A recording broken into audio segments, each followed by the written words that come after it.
ഇറങ്ങിയതോ ലേറ്റായി. എന്നാലും കിട്ടിയ ഓട്ടോയോ അതും മാറിപ്പോയി. അത് കഴിഞ്ഞ് അടുത്ത ഓട്ടമൊക്കെ പിടിച്ച്. എന്തായാലും ഈ ഓട്ടോയിൽ കയറുന്നതുകൊണ്ട് ഭാഗ്യമുണ്ട്. വേറെ ഒരു സവാരി 1-2 സവാരി ഉള്ളതുകൊണ്ട് ഇത് കുറച്ച് പെട്ടെന്ന് പൊക്കോളും. ഇറങ്ങിയിട്ട് ഞാൻ ഓടുമായിരുന്നു, കാരണം എന്തായാലും ലേറ്റായി. അവിടെ ചെന്ന് കുർബാനയൊക്കെ കഴിഞ്ഞ് എല്ലാം കഴിഞ്ഞു, പരിപാടിയും പ്രോഗ്രാമൊക്കെ കഴിഞ്ഞ്. അത് കഴിഞ്ഞിട്ടുള്ള ഒരു വീഡിയോ ആണ് കേട്ടോ ഇത്. അത് കഴിഞ്ഞിട്ട് പുറത്തിറങ്ങി അച്ഛനോട് സംസാരിച്ചു, കുറേ പേരുമായിട്ട് സംസാരിച്ചു. നല്ല വെയിലാണ്, കാരണം ഒരു 10:45 സമയമായിട്ടുള്ളൂ. പക്ഷെ നല്ല വെയിലാണ്. ഞങ്ങൾ അവിടെ നിന്ന് ഇറങ്ങുമായിരുന്നു. ഇറങ്ങിക്കഴിഞ്ഞ് കഴിഞ്ഞാൽ പോരുന്ന വഴിക്ക് വെച്ചാണ് അടിപൊളി ഒരു കാഴ്ച കണ്ടത്. എൻ്റെ കൂടെ ഒരു ഫ്രണ്ടുകളുടെ അമ്മയുണ്ടായിരുന്നു. അവളാണ് കാണിച്ചു തന്നത്. നല്ല രസമില്ലേ, കുറേ നാൾ കൂടി കണ്ടതുകൊണ്ടാണ് നല്ലൊരു ആശ്ചര്യമായിരുന്നു. അപ്പോൾ ഞങ്ങൾ തിരിച്ച് ഓട്ടോയ്ക്ക് പോന്നു.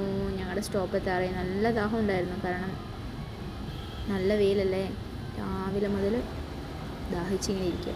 നല്ലൊരു ഫ്രഷ് കരിമ്പ് ജ്യൂസും കുടിച്ച്. അപ്പം ഇതായിരുന്നു എനിക്ക് കിട്ടിയ ഓല.